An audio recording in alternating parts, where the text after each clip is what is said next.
आप क्या करो ना यार, वीडियो में एक भैंस से आप करोड़पति बन सकते हो। जी, जी, से लेकर 1 रुपये से लेकर आज बड़ी तो बड़ी चीज तक भी भैंसा की देना है। अब बाड़ी खड़ी मेरे पास वर्ल्ड चैंपियन भैंस है, हाँ, उसकी भी छोटी गोड्डी है, छोटी भैंस का वो ब्रीड वैल्यू भी चेक करा रखी है। हाँ, उसकी सबसे ज्यादा होया कर दी, पहला कितनी 60 होया कर दी मान लो। उसमें 4-5 लेने आ गई और उसकी जो ब्रीड वैल्यू जयसिंह भाई ने चक्कर भाई 52 पॉइंट की ब्रीड वैल्यू नहीं पास आई। बिल्कुल बिल्कुल, एक एक बात सुनते रहना भाई। उनकी जो ब्रीड वैल्यू 811 और नवाब 2 हाँ, दोनों फेल हो गए, जिसका दुनिया को इंतजार साथ था। ही साथ मैं भी बता देता हूँ, आपको पता नहीं है कि शेरा फौजी की 129.9 ब्रीड वैल्यू आई है, जो कि एनडीडीबी से।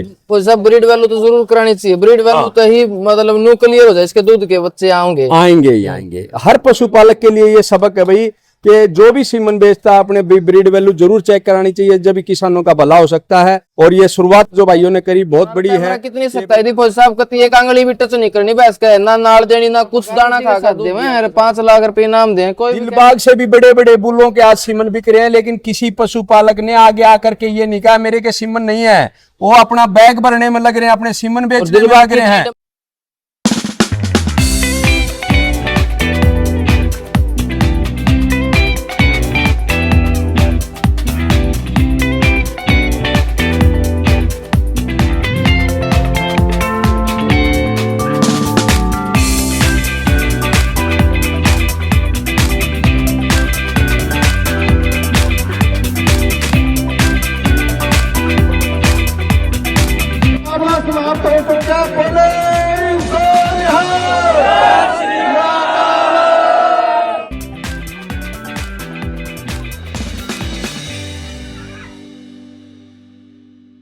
नमस्कार भाई पशुपालक साथियों, मैं प्रवीण फौजी आपके अपने YouTube चैनल प्रवीण फार्म पर आपका स्वागत करता हूं। भाई दोस्तों, आज की वीडियो भाई धनौला से लेकर के हैं, धनौला मंडी से। और आप लोगों ने देखा था ये 5, 6, 7 तारीख का जो मेला लगाया था, बहुत अच्छा मेला लगा। और आप देख पा रहे हो भाई, सभी पशुओं ने इधर बढ़ चढ़ करके हिस्सा लिया। दूध तुलवाई के लिए काफी पशु इधर भाई चुवाई के लिए आए थे। लगभग कितने थे भाई?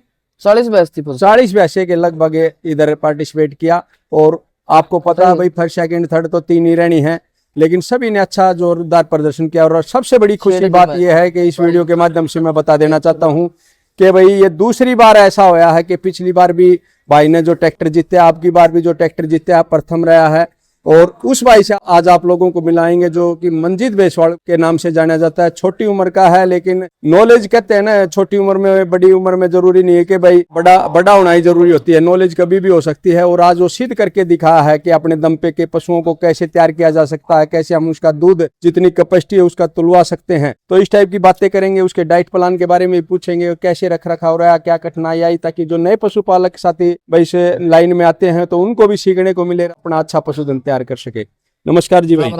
तो सर्वप्रथम भाई आपको बहुत बहुत शुभकामनाएं, जो आपने दूसरी बार एक किस्म का इतिहास रचने के भाई काम किया। धन्यवाद फौजी साहब, धन्यवाद। आप मैं एक हफ्ते पहले एक बात बताऊँ, आप क्या करो ना यार, वीडियो में एक भैंस से आप करोड़पति बन सकते हो। जी जी जी, मेरे वो बात आपकी याद है, सबसे पहले इसलिए बताऊं कि भाई वो बात मेरे दिमाग में जी, वो बात सच्ची है। अगर भाई आदमी ईमानदारी से ध्यान से मेहनत करे, मेले लड़ना था अपने, तो भाई साहब आज चलो डेयरी बना हुआ, 1 ईंट से लेकर 1 रुपये से लेकर आज बड़ी तो बड़ी चीज तक भी भैंसा की देना है। अब बड़ी गाड़ी भी है, जो भी सब कुछ अपना दिन की देना है। तो ये देखो दोस्तों, मैंने फर्स्ट में जब ये बात कही थी, लोगों को अचंभा लगा था कि एक भैंस से आप करोड़पति बन सकते हो, एक भैंस से आप पद्मश्री ले सकते हो, और एक भैंस से आप पूरे भारत में पहचान कर सकते हो। तो ये तीनों चीजें मैंने जो बात बताई हैं, एक भैंस से आप प्राप्त कर सकते हो। जो मंजीत ने देखो पैसा भी कमाया है, इज्जत भी कमाई है, और आज पूरे भारत में जो नाम है वो पशुपालन से है। पशुपालन कोई छोटा मोटा काम नहीं है। आप जो बाहर की तरफ भागते हो, ये सीख आप लोगों के लिए।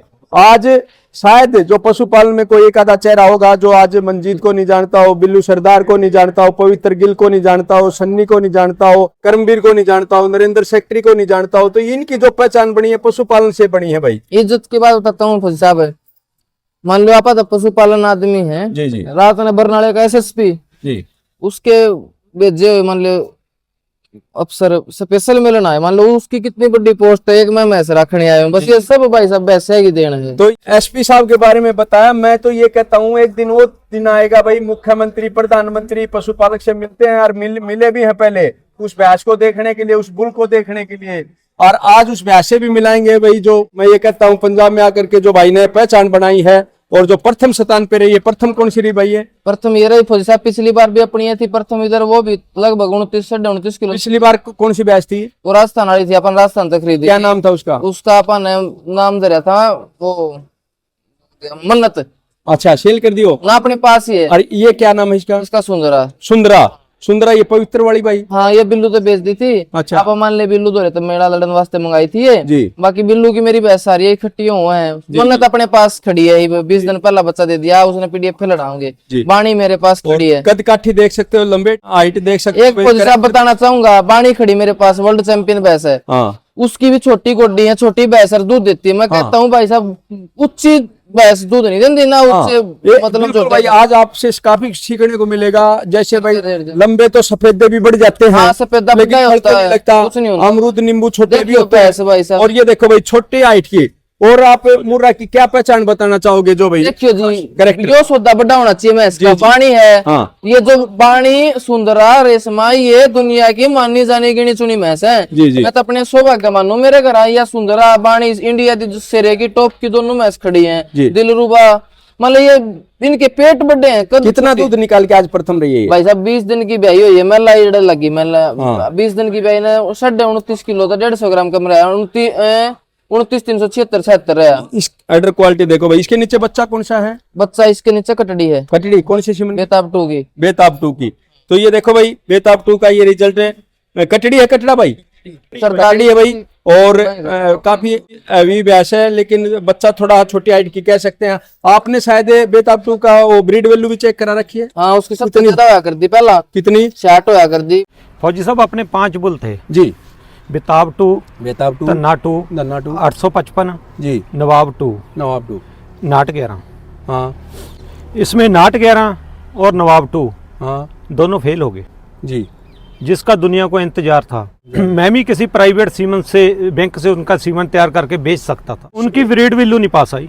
बिल्कुल बिल्कुल, एक एक बात सुनते रहना भाई। उनकी जो ब्रीड वैल्यू थी, जी। गढ़वासू ने भेजी थी, जी सर, वो फेल हो गई थी। जी मैं किसी प्राइवेट से सीमन उनका तैयार करके जी बेच सकता था, बेच सकता। पर मेरी जमीर ने इजाजत नहीं दिया। इजाजत नहीं दिया। ये भी मैं 2-400 2 लाख का बेच लेंदा, 4 का बेच लेंदा, कल को मेरे को गाली खानी पड़नी थी। जी जी। उसमें 4-5 लेने आ गई और उसकी जो ब्रीड वैल्यू जय सिंह भाई ने चेक करवाई 52.9 आई। मान लो ये अपने वाले जोटे की भी ज्यादा आई थी, ट्रम्प की उसकी आई थी 82 पॉइंट। 82। लेकिन साथ ही साथ मैं भी बता देता हूँ, आपको पता नहीं है कि शेरा फौजी की 129.9 ब्रीड वैल्यू आई है, जो कि एनडीडीबी से। वो सब ब्रीड वैल्यू तो जरूर करानी चाहिए। ब्रीड वैल्यू तो ही मतलब न्यू क्लियर हो जाए, इसके दूध के बच्चे आएंगे ही आएंगे। हर पशुपालक के लिए ये सबक है भाई कि जो भी सीमन बेचता है अपने ब्रीड वैल्यू जरूर चेक करानी चाहिए, जब भी किसानों का भला हो सकता है।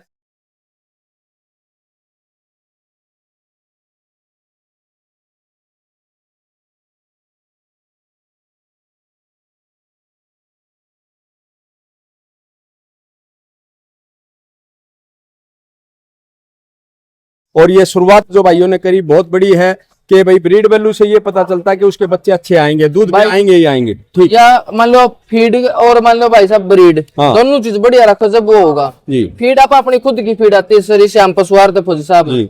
और या नीले कट्टे की फीड इधर दुनिया सामने पड़ती थी डेली, और खड़ भी नोड़ेगी जी। उस पर दूध दिया 10 किलो दाना। और कैमरा कितनी सख्ताई थी फौजी साहब, कती एक आंगली भी टच नहीं करनी भैंस का, ना नाड़ देनी ना कुछ, दाना खा कर दूध दिया भैंस ने। और ये 2 नंबर पे भी भाई साहब ये भी अपनी है। और इसने कितना निकाला है जी? इसने कितना निकाला है? इसने 25 किलो 192 ग्राम। 25 किलो 192 ग्राम। सेकंड टेबल छोटी है। अगर बात करें थन अडर क्वालिटी की, तो ये शायद ही एक आधा पशु का ऐसा मजबूत थन मिलता होगा है। दूध निकलने के बाद भी देखो देखो अभी भी हाँ जी है? और लगभग फौजी साहब 3 महीने की ब्याई मैस होगी जोटी। अच्छा, अनु का एक बार अच्छी तरह दिखाना भाई। कुछ भाई आपस में तो ये फार्म देखो भाई, एक महीने की ब्याई होगी। क्वालिटी देखो, गर्दन इसकी भी कितनी लंबी तगड़ी है और हाइट लंबेट देख सकते हो। ये जो मंजीत ने पहले ही बताया, आपने भी देखनी चाहिए, फुल पेट की है। और जो पैरों की आप देख सकते हो, छोटी गोडी नहीं बोल सकते, लेकिन मीडियम हाइट में ही है। और भाई पतली टांग और अडर क्वालिटी जो मजबूत पीछे से। और देखो एक बार, काफी अच्छे अडर क्वालिटी का पशुधन है, जिसने 25 प्लस दूध निकाला है। और जो तीसरे नंबर पे रही है, उसको भी बहुत बहुत शुभकामनाएं भाई को भी। वो भी मात्र कितने फैसले से रहा आज? 10 ग्राम से जी। 10 ग्राम से। सोचने वाली बात है, 10 ग्राम यानी कि 4-5 टपके लगा लो, यानी कि एक धार पूरी नहीं बनती। भाई साहब एक बार कह रहे अपनी फर्स्ट मुर्रा 6 ग्राम तक आई थी। 6 ग्राम से तो ये 1 ग्राम का, ये कहते हैं ना कई बाल्टी झाड़ते हैं भाई, ऐसे करते हैं, तो ये कारण होता है। एक बूंद की कीमत होती है, आज बूंद से ही पोजीशन मिली है भाई को दूसरे नंबर पे, नहीं तो यही एक बूंद उधर हो जाती तो तीसरे पे भी हो जाती। तो बहुत बहुत धन्यवाद भाई। अच्छा, फर्स्ट सेकंड थर्ड का इनाम और बताए भाई मंजीत, क्या क्या अभी तक पता? इनाम तो फर्स्ट का ट्रैक्टर है, हाँ, सेकंड का मैंने बेरा नहीं जी, थर्ड का भी पता नहीं जी। थर्ड का भी पता नहीं। हाँ।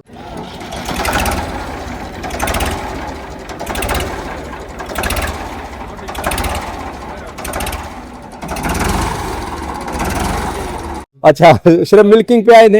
हम मैं तो मिल्किंग के मेरे लड़े हैं, फौजी साहब को देते इस ये लड़ेंगे अपन ना। तो आपका फीड का जो कट्टा है उसका क्या रेट है भाई? फीड का अलग अलग रेट है। नीला कट्टा जो आप आई मिलकर पशुआन देवे हैं, हाँ, उसका 2500 रुपये है। मान लो फौजी साहब आप गारंटी के साथ देवे हैं, 5 लाख रुपए इनाम दें। कोई भी केमिकल यूरिया किसी चीज भी साबित कर दे, कोई भी गलत चीज आप 5 लाख रुपए देंगे। अच्छा, और 1000% गारंटी के साथ देते हैं। किलो से 2 किलो दूध पक्का पशु बत्ता है, फैट भी बत्ती है।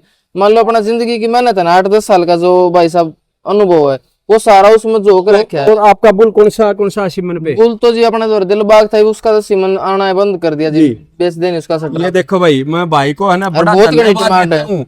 दिलबाग से भी बड़े बड़े बुलों के आज सीमन बिक रहे हैं, लेकिन किसी पशुपालक ने आगे आकर के ये नहीं कहा मेरे के सीमन नहीं है। वो अपना बैग भरने में लग रहे हैं, अपने सीमन बेचने में लग रहे हैं। डिमांड है जी अच्छे ज्यादा सीमन नहीं। तो मैं मेरे पशुपालक साथियों को ये ध्यान केंद्रित करवाना चाहता हूँ, ये मुर्रा नस्ल जब भी आगे बढ़ेगी, अपना लोभ लालच छोड़ोगे और आकर के ये कहोगे कि भाई हमारा 25 साल का बुल हो गया, अभी तक सीमन दे रहा है। और दूसरा जी ये कैसे संभव है?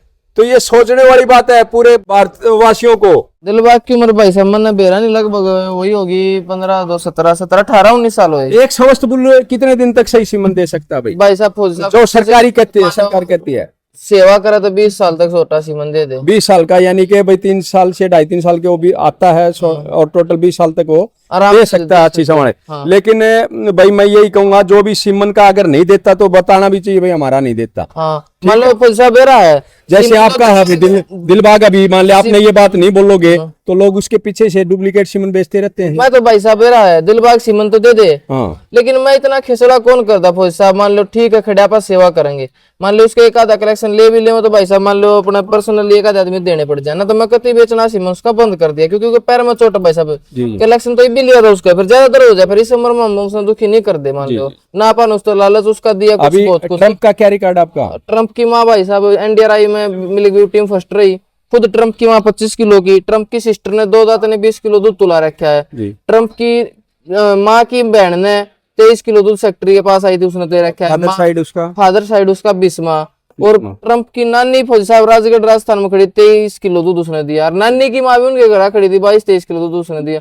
लगभग 5-6 पीढ़ी का रिकॉर्ड बहुत जरूरी है भाई बताना, क्योंकि किसी भी पीढ़ी पे रिजल्ट आ सकता है, इसलिए ये जरूरी होता है भाई। नाना नानी दादा दादी और फौजी साहब मान ले उसमें दूध नहीं ब्यूटी भी है। मान ले माँ भी मिल्क ब्यूटी में इंटरनेशनल मेले में चैंपियन बनी।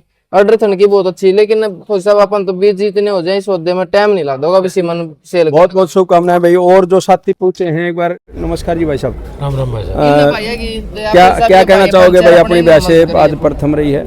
भाई बहुत बढ़िया दूध की भैंस है, और इस भैंस खातर लोग नुगा करते भाई अब मेला में दूध कौन गड्ढा है। लेकिन जितने मंजीत भाई के पास आई है, तो मंजीत भाई ने भाई एक और ट्रैक्टर अपना नाम कर लिया यहाँ, एक और ट्रैक्टर नाम कर लिया। बहुत बहुत शुभकामनाएं। अरे भाई कहाँ चल दिए? कैमरा का आया जिद पीछे हट गए। और भाई नमस्कार। भाई अपने पंचर ने फुल मदद करी है। मान लो अपना चेहरा इसका हरदीप कपिल विकास, क्योंकि इतना बड़ा जो रिकॉर्ड होता है ना भाई, एक आदमी से संभव नहीं होता, टीम वर्क होता है। तो कितनी खुशी महसूस हो रही है आज? बहुत ज्यादा खुशी हो रही है, बहुत ज्यादा। तो आज शाम में पार्टी है ना? पार्टी पुर्टी तो चल दी रहा, पार्टी वाली कोई बात को नहीं। तो लड्डू लड्डू बांटे? लड्डू बांट दिए थे, सुबह प्रसाद बांट दिया था बाबा खाटू श्याम का। तो क्या सोच के आए थे जब आप इधर पहुंचे थे? जब भाई के साथ आए थे, मैं सब मेहनत कर रखी है भाई ने। पिछले मेले में जिंदाड़ा में काट दी थी, उसमें बहुत ज्यादा मेहनत करी थी माँ की। अच्छा, जिंदाड़ा में कैसे कट गई थी? जिंदाड़ा में 70 ग्राम का जंप का रूल बना दिया उन्होंने। बाद में बोले 2 किलो तक ऊपर जो पशु जंप ले होगा उसका। तो ये बाद में कई सवाल उठते हैं भाई, ये जंप कर दिया हो या आप झूठ बोल रहे हो या वो झूठ बोल रहे हैं। आप एक बात बताओ, ये शुरू में जो कमेटी मतलब फैसले बताने चाहिए ना भाई, हमारे ये फैसले हैं, अगर उनको नहीं मानते हैं तो ठीक है, डिस्क्वालीफाई करो। कमेटी है, बैनर लगा रखा है। हाँ, हमने मैं इसका खास करी उन्होंने काट दी, मारा कोई कर ली हाँ। नहीं, डिस्क्वालीफाई हो गया नीली रावी। लेकिन वहाँ ओपन मेला था, वहाँ जंप का क्या चक्कर है, पहले किसी ने बताया नहीं। 11,000 की आप बोल पर्ची। रहे थे भाई पर्चा टंगा हुआ था हमारे, वो पंजाबी में लिखा हुआ था, समझ में नहीं आई। तो कमेटी को ये भी बताना चाहिए भाई हिंदी में लिख दो, मान लिख नहीं, वो तो कमेटी थी, मान ली इनकी तो बात भाई ने लिख रखा, चलो हमारे समझ में को नहीं आई, भी वो हमारी गलती है, मालिश कर दिया हमने मैच का, फिर भी वो बात मान ली। लेकिन वहाँ तो कोई रूल ही नहीं था, वो 11,000 रुपए पर्ची के काट के ले गए, जब भी कौन बताई उन्होंने। फिर आप लोगों ने ऑब्जेक्शन या कोई और ऑब्जेक्शन सारे काम करे थे, लेकिन वो प्राइवेट मेला था, उसमें क्या कैसे कहा। ये कौन सा सरकारी है? नहीं सरकारी तो कौन, ये संस्था है पीडीएफ की, 3-4 साल से साहब चल। एक मतलब कह दिया हरियाणा के ठाया गया छोटा आकर उठता है मेला था। यो भाई साहब बड़ा लिमिटेड बढ़िया मेला हो रहा है, या संस्थान बन रही भाई साहब, एक हो रहा था घर की वही का उड़ तो घर की वही थी जी, एक उड़ना को कमेटी थी ना कुछ यार, तो पूरी बड़ी कमेटी तो ये एक आदमी करा रहा है देख सकते हो भाई पशुपालक साथियों, जो भीड़ लगी हुई है, जो फर्स्ट सेकंड रही है, जो वैसे सुंदर आ रही है, आज इसको देखने के लिए सभी जो अच्छे पशुपालक साथी हैं उसकी पहचान करना चाहते हैं, ताकि उसकी पहचान का मकसद ये होता है भाई उससे भी सीख करके भाई उसमें क्या क्या कैरेक्टर होने चाहिए दूध वाले पशु को, वो भी अपने पास अच्छा पशुधन रख सके। धन्यवाद सभी साथियों का, जय हिंद, जय भारत, जय गुड भाई।